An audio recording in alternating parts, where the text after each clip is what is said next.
Тез. Ағаштағы орныңыз қайсы? Бұл тесттің авторы әйгілі британдық психолог Пип Уилсон. Ол оқушылардың жаңадан ауысып келген мектебіне қаншалықты үйренгенін анықтау үшін жасалған. Артынша жасы үлкендерге де жарайтыны анықталды. Тест адамның болмасын және оның эмоционалдық жай-күйін, қоғамдағы орнын анықтауға көмектеседі. Ағаштағы адамдардың көңіл-күйі әртүрлі және әрқайсының өзіне ғана тән орны бар. Ең алдымен өзіңізге қайсысы көбірек ұқсайтынын анықтаңыз. Артынша ұқсағыңыз келетін адамды таңдаңыз.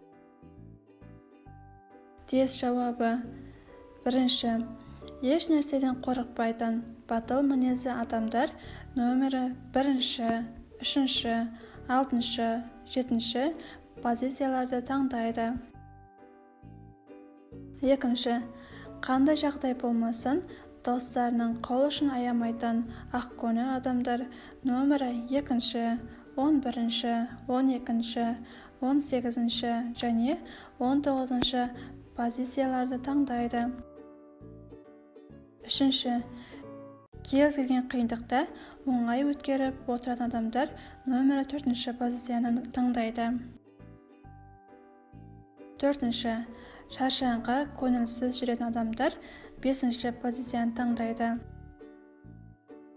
Көңіл көтеруді ұнатып, той-томалақтан қалмайтын адамдар нөмірі 9 позицияны таңдайды.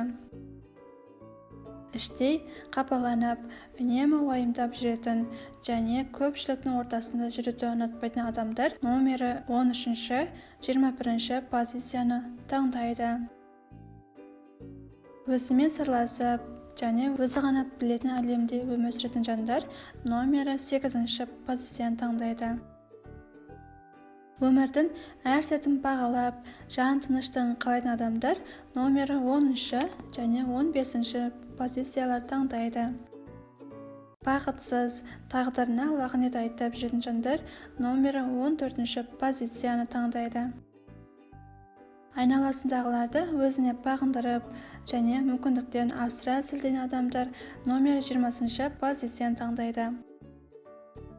Көпшіліктің ықыласына бөленгенді ұнататын және өзгелердің пікіріне толықтай тәуелді жандар нөмірі 16 позицияны таңдайды. Көп жағдайда 17 позициядағы адамнан қолдау күтеді. Ал сіз қай орынды таңдадыңыз? Тез ұнаған болса, лайк басып тіркеліп алыңыз.